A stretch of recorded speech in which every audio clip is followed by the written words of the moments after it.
Welcome to the M.A.P, Real Life, Real Insights. I'm your host, Woodrow Thompson, and joining me today is a very special lady, Michelle Miltz. She and her husband pastor of the Tillman Road Church of God of Prophecy.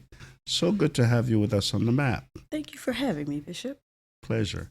Now, in some ways, you're new to the Mid-Atlantic region. Yes, sir.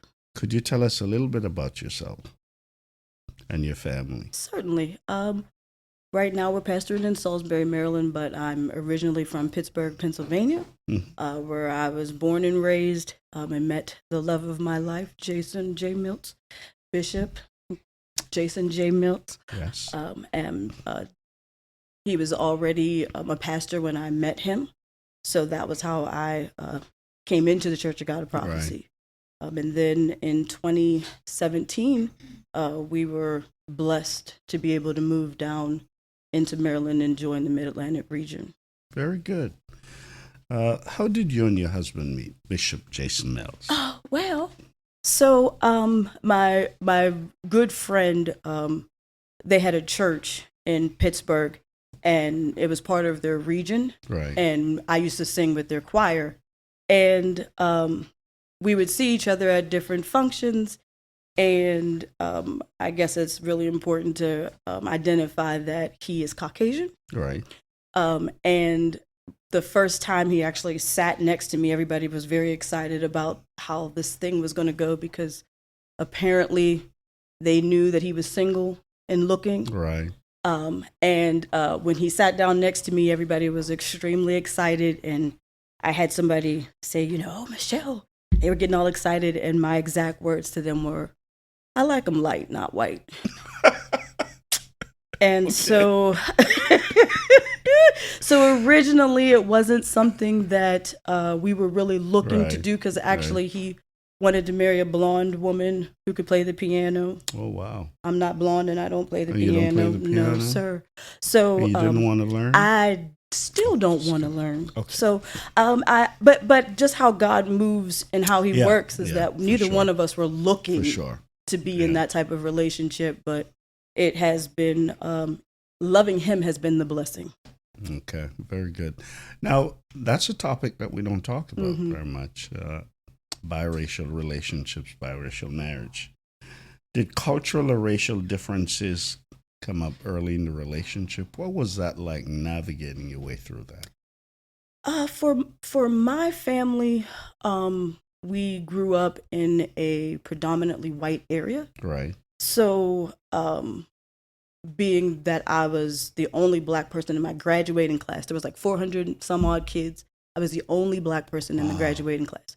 So I had no intentions on seeing any more white faces, just to be clear. And it was more of I had to say yes to God. And not so much it coming from the outside of our family, of anybody being upset about us being in an interracial relationship. And his family was a little bit, his family was a little bit more hesitant. Right. His brother was unsaved, but at the time he pulled out that scripture about Moses and, his wife. And so after some clarification, after some interactions, it's a blessing to be able to come together, and there isn't a white family, a black family. We just all commingle very well, get along and love one another very well. Outside of our family, we've been blessed not to face any of those challenges. We know that they're out there, and they could honestly be in our face, and I would probably not notice. Right. Unless it's blatant. Yeah. What was church like? That's family, but it was more of a culture shock going from an African American church to a little country church. Okay.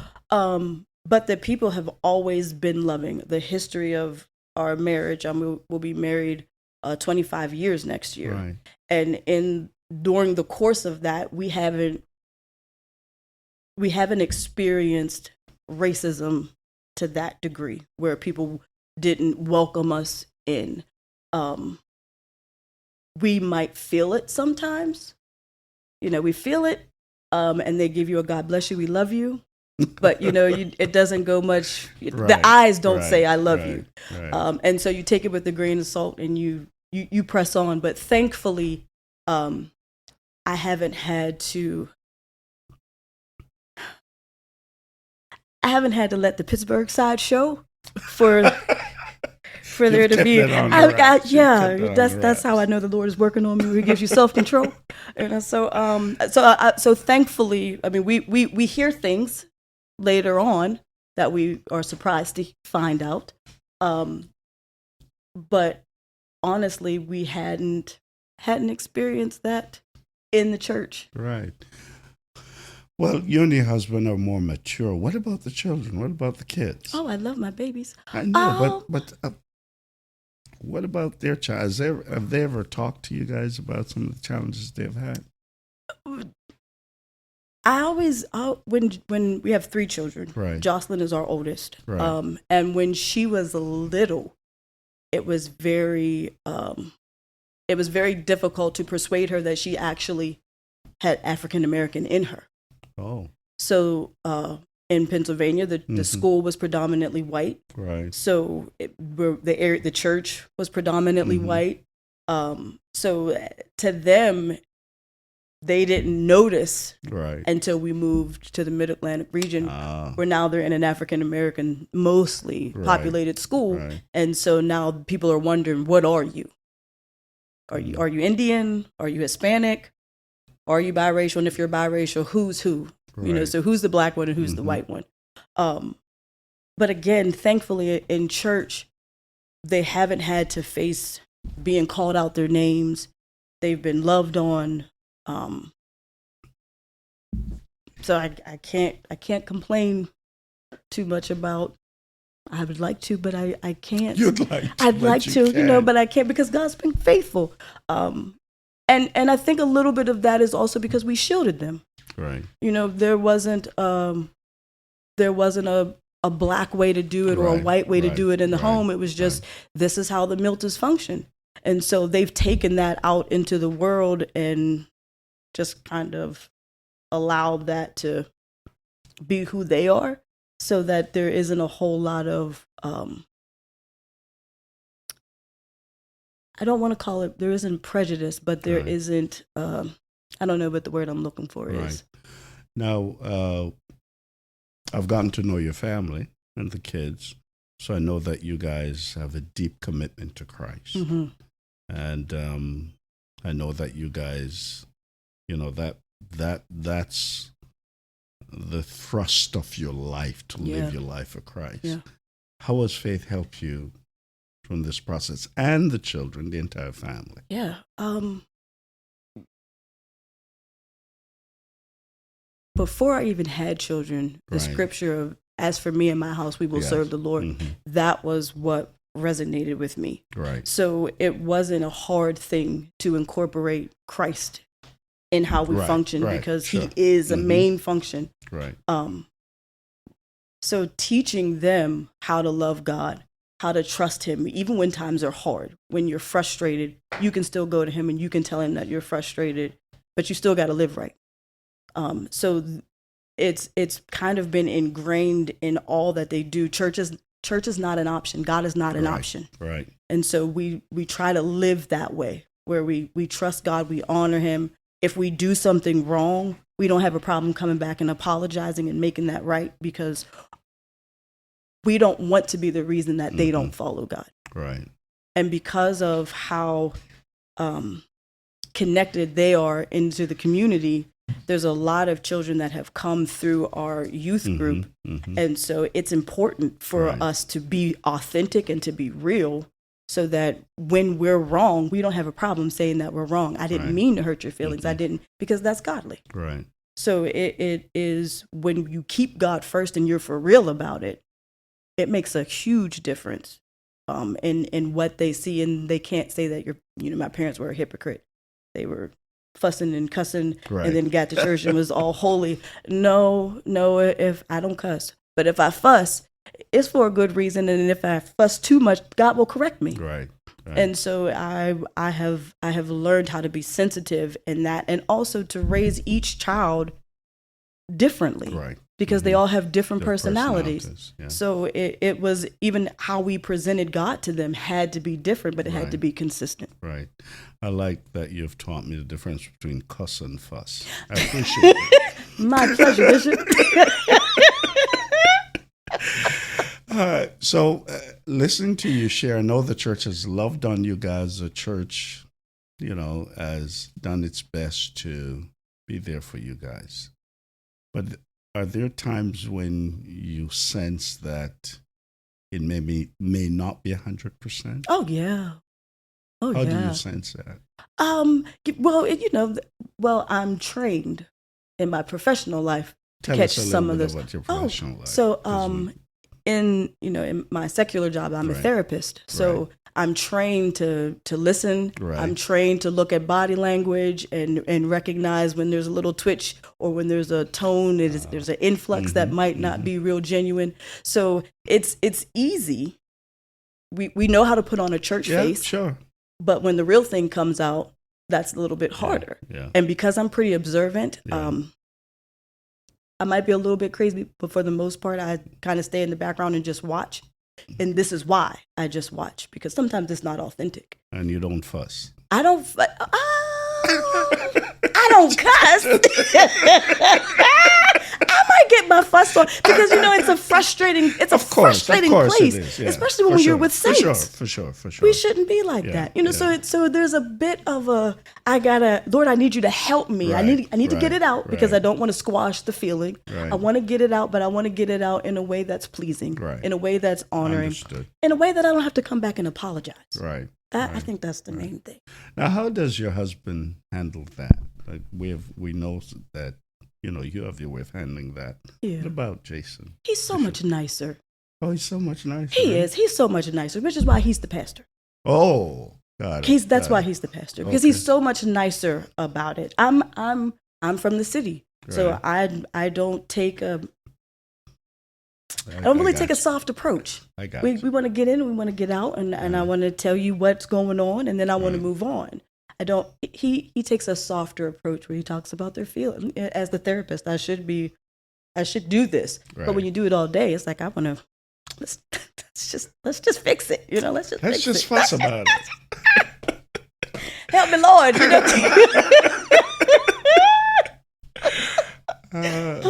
But this is serious though, because if you're serving a local church and you get the sense that they're not completely with you, that can be very difficult for you to serve. Absolutely. And it makes it difficult for you, not only for your husband to pastor, but for you to be the pastor's wife. Oh, yeah. And to show up at church and Sunday morning. I love to say we have a mask for every situation. We have a mask for church. We have a mask for work. We have a mask. So we wear these masks. And someone that's trained like you can see. For the most part. It also takes some discernment. Yeah. Because some people are really good. They've manipulated the majority of their life. So it's a little bit easier to roll with that. But again, looking at patterns and listening, it eventually comes out. There are times where I'm extremely frustrated when it just feels like things aren't meshing well. Right. And God reminds me, Jesus fed Judas. Right. He washed his feet just like he did everybody else's. And so even though I want to fuss and I want to murmur and I want to complain, doesn't do me any good. Right. It won't do me any good. So I have had to learn how to love in difficult times. Right. It's unfortunate because, as we said, we belong to a community of believers. I mean, Paul has done a good job in sharing with us about Jews and Gentiles coming together and all of that stuff, and yet having to work through that in church. Do you find that as a professional in the marketplace, do you find that your marriage, biracial marriage, is easily accepted in the marketplace rather than it is in the church? That's a good question. In the secular world, everything goes. Right. So they're accepting about everything. Okay. So it is a little bit easier, but I think that anytime there's two cultures that come together, it has its moments because people always wonder. Right. Bishop, this is difficult. Oh, I know. And it's difficult, but it's something we need to talk about. Oh, no, not because of that. It's because of what I really want to say, which isn't bad, but just, at some point, it's almost like if you are invested in me, then let's get to know one another. Right. But if you're just coming just to be nosy, right. just to see, crazy things like, well, what does their kitchen look like? Or what does, what does their bathroom look like? What's in their medicine cabinet? Like, if it's different from somebody else's, like, it's that kind of craziness that you you want to avoid. And I'm not saying that that's necessarily coming from the church, but if you have nosy people, like that. Right. So. Oh, that's challenging. I would fuss. That's why I know that the Lord is in control, because I'm not in jail. Wow. Because the Pittsburgh side we would be out there in them streets, but that's how I know that God has delivered me from some things. Not only has He delivered you, He has called you. Yeah. And that makes it. That makes it so much worse when you know that.